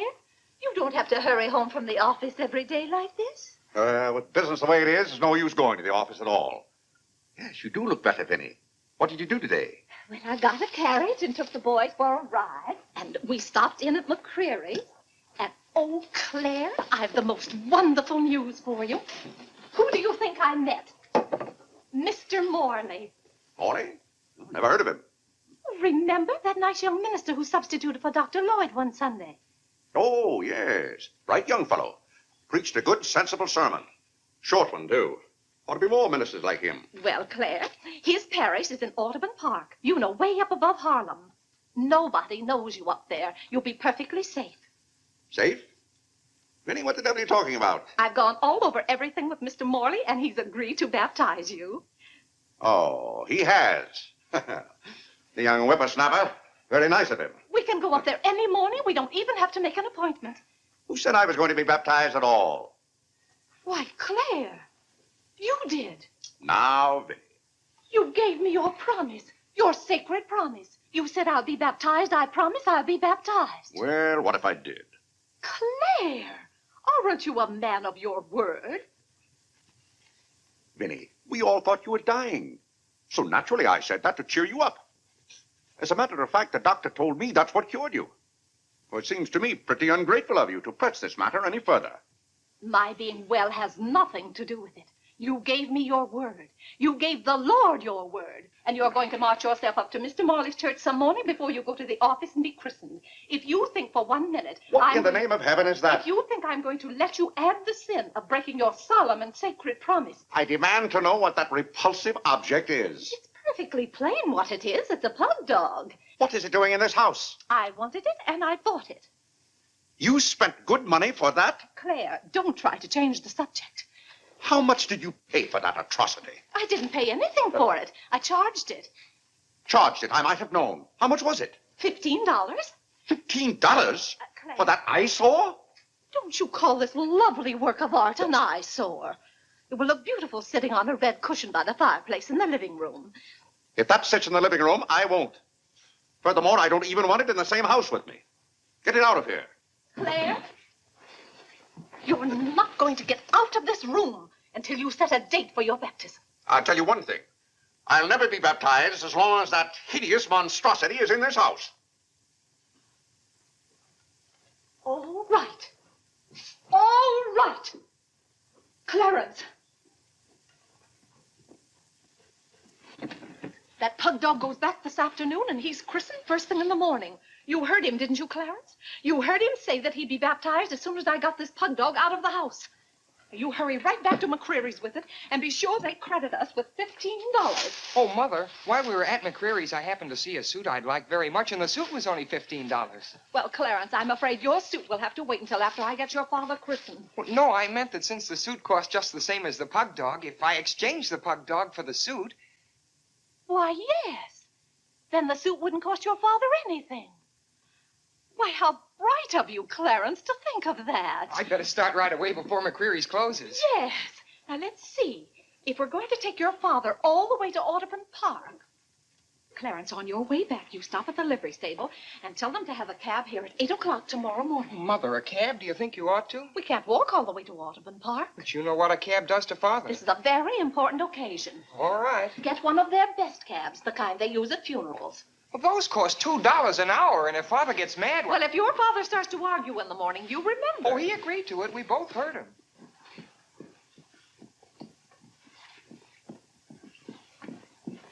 I hope you notice Clarence is returning the pug dog. Well, that's a sign you're getting your faculties back. Don't dawdle, Clarence.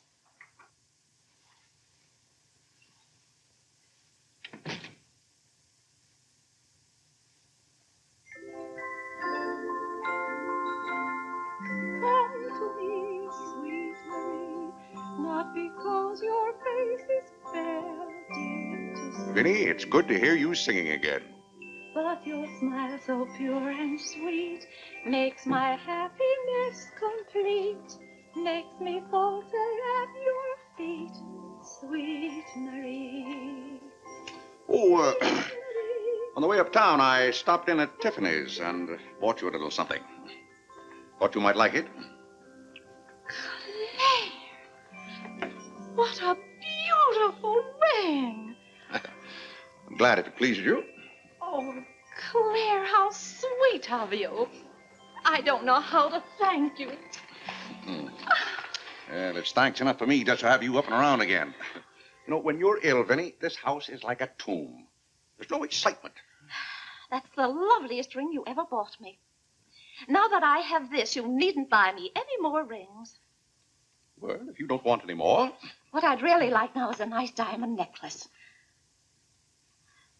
Vinny, do you know how much a diamond necklace costs? Yes, I know, Claire, but don't you see, your giving me this shows I mean a little something to you. Now, a diamond necklace. Good heaven. If you don't know by this time how I feel about you. We've been married for 20 years, and I've loved you every minute of it. What did you say, Claire? I said we've been married for 20 years, and I've loved you every minute of it. But if I have to buy out jewelry stores to prove it, if I haven't shown it to you in my words and actions, well, I might as well. Well, what have I done now? It's all right, Claire. I'm just so happy. Happy? You said you loved me. And this beautiful ring, that's something else I didn't expect. Oh, Claire, I love surprises. Well, that's another thing I've never understood about you, Vinny. Now, I like to know what to expect. Then I'm prepared to meet it. Yes, I know, Claire, but life would be pretty dull if we always knew what was coming. Well, it's certainly not dull around here. In this house, you never know what's going to hit you tomorrow.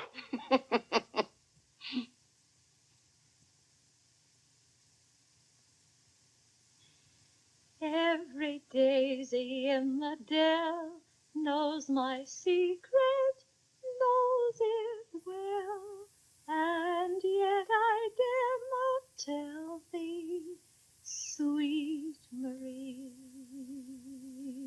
sweet Marie, Sweet Marie, come to me,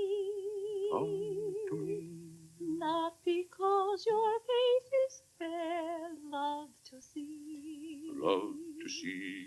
Every daisy in the dell knows my secret, knows it well, and yet I dare not tell, sweet Marie.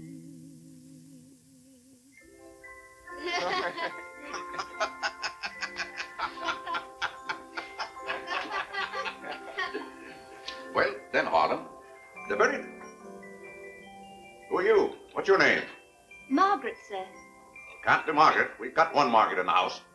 At home, they call me Maggie, sir. All right, Maggie. If her name's Margaret, that's a good sign. Maybe she'll stay a while. Do you know, boys, your mother used to be just the same about cooks as she is about maids. Never could keep them, for some reason. Well, one day about 14 years ago. Yes, it was right after you were born, John. My, you were a homely baby.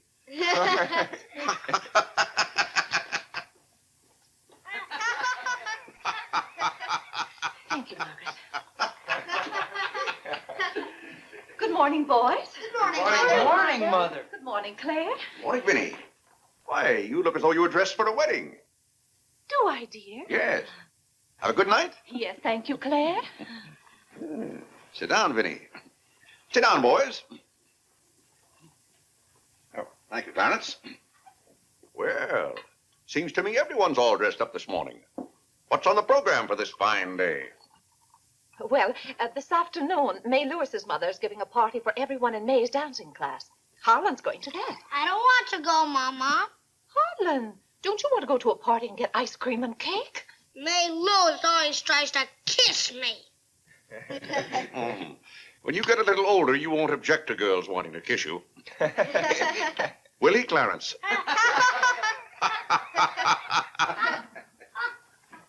This is for you, Mr. Day. Where shall I put it? Oh, that's for me, I think. Take it upstairs, Maggie. Wait a minute, Maggie. Bring it here. Let's see it.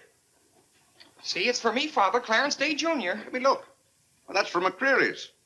And it's marked charge. What is it? Claire, it's all right. It's nothing for you to worry about. Well, at least I think I should know what's being charged to me. What is it? Claire, stop your fussing. It's a new suit of clothes for Clarence, and it isn't costing you a penny. It's marked charge $15. It's costing me $15. And I told Clarence... Claire, can't you take my word? It isn't costing you a penny. I'd like to have you explain why it isn't. Because Clarence took the pug dog back and got the suit instead. Of course. And they'll charge me $15 for the suit. Nonsense, Claire. We gave them the pug dog for the suit, don't you see? Then they'll charge me $15 for the pug dog. But, Claire, they can't. We haven't got the pug dog. We sent that back. Well... But... Well, now, wait a minute, Vinny. The suit... Well, there's something wrong with your reasoning. Well, Claire, I'm surprised at you when you're supposed to be so good at figures. That's perfectly clear to me. Vinny, they're going to charge me for one thing or the other. Don't you let them.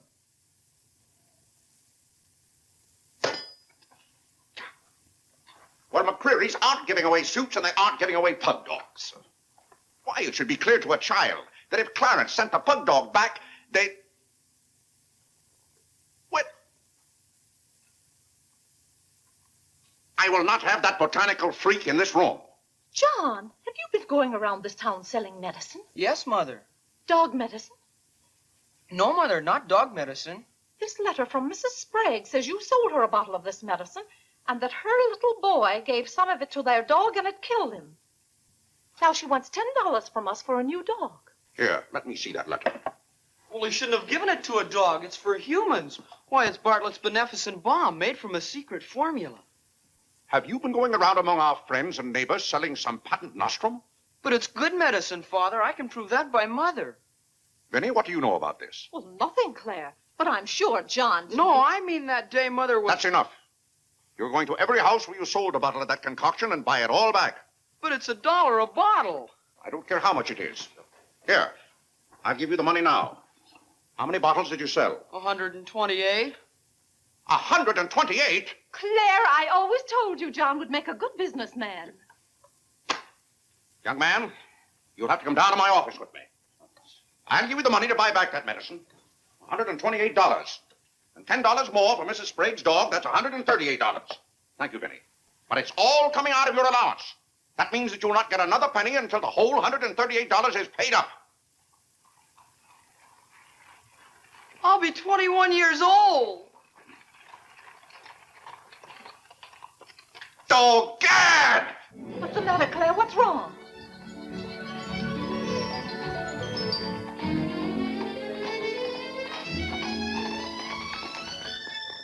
Those gypsies are back. Don't anyone answer the door. They're moving in on us again, bag and baggage. I won't have it, I tell you. I won't have it. Now, Claire. Don't let them in. Claire, hush up. They'll hear you. Tell them to get back in that cab and drive right on to Ohio. As if we could turn our own relatives away. But they're extravagant enough to take cabs when horse cars run right by our door. And now you be quiet and behave yourself. John, come help with the baggage. Why do they always have to pounce on us without any warning? Cora, Mary.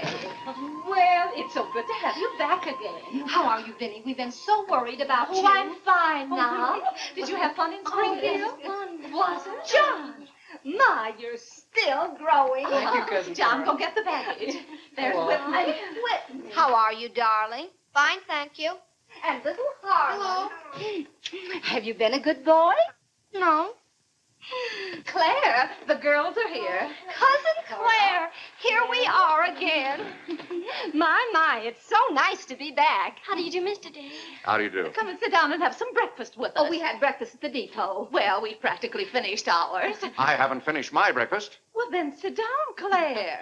Come and have a cup of coffee anyway. Oh, thank Mary, you, sit over Benny. there. Cora, Maggie, clear those places. My, this seems so natural. Claire, don't let your kippers get cold.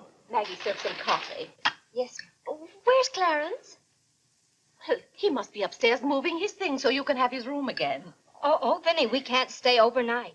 Grandpa Ebbs has been sailing very fast, and that's why I have to hurry back. We're leaving on the 5 o'clock train this afternoon. Well, Cora, it certainly is good to see you again.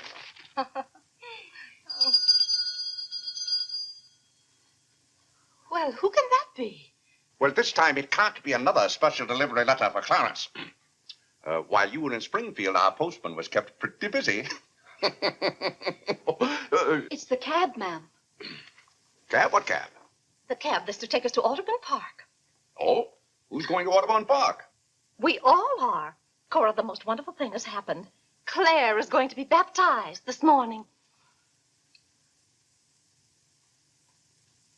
Vinny, what are you saying? I'm saying you're going to be baptized this morning. I am not going to be baptized this morning or any other morning. You promised yesterday that as soon as I sent that pug dog back, you'd be baptized. I never said anything remotely like that. Clarence was right there and heard you. That's why I ordered the cab. The cab. Vinny, you send that right back. I'll do nothing of the kind. I'm going to see that you go to heaven. I can't go to heaven in a cab. Well, you can start in a cab. I'm not sure they'll ever let you into heaven, but I know they won't unless you're baptized. They can't keep me out of heaven on a technicality. Claire, stop quibbling. You may as well face it. You've got to make your peace with God. Until you stirred him up, I had no trouble with God. Harlan, Whitney, come get your Sunday hats. Clarence, John. Yes, Mother? Hurry, we're ready to go.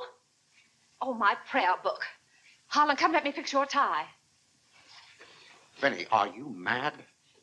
Was it your plan that my own children should witness this indignity? Why, Claire, they'll be proud of you. I suppose Harlan is to be my godfather. Vinny, I won't go through with this thing.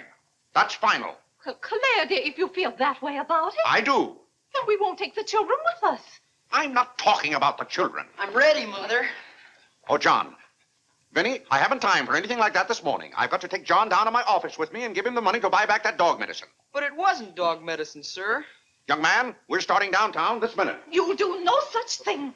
You gave me your sacred promise that day I almost died. Yes, and she would have died if we hadn't given her some of that medicine. That proves it's good medicine. You gave your mother some of that dog medicine? John, you didn't. Yes, we did, Mother. We put some in your tea that morning. Oh, John. Do you realize you might have killed your mother? You did kill Mrs. Sprague's dog. John, I'll have to give considerable thought as to how you're to be punished for this. But Claire. No, Vinny. When I think of that day, why, we might have lost you. You're all right now, thank heaven. But what I went through that afternoon, the way I felt, I'll never forget it. You've forgotten it already. What do you mean? That was the day you gave me your sacred promise. Yes, but I wouldn't have given you my promise if I hadn't thought you were dying. And you wouldn't have almost died if John hadn't given you that dog medicine. Don't you see? Well, the whole thing is illegal. Suppose I had died. It wouldn't make any difference to you. You don't care whether we meet in heaven or not. You don't care whether you ever see me and the children again. Now, Vinny, you're not being fair to me. It's all right, Claire. If you don't love us enough, there's nothing we can do about it. But that has nothing to do with it. I love my family as much as any man. All my life, I struggled and worked just to... Gad, there's that cab.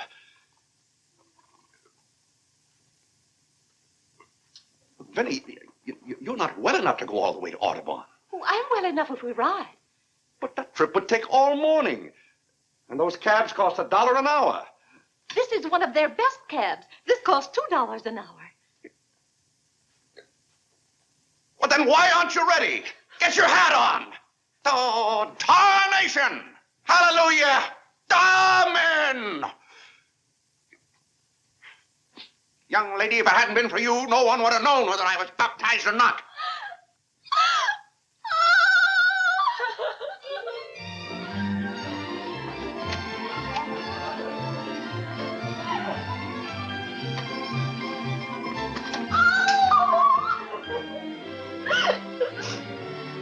Oh, Gad! Good morning, Mr. Day. You're going to the office? No. I'm going to be baptized.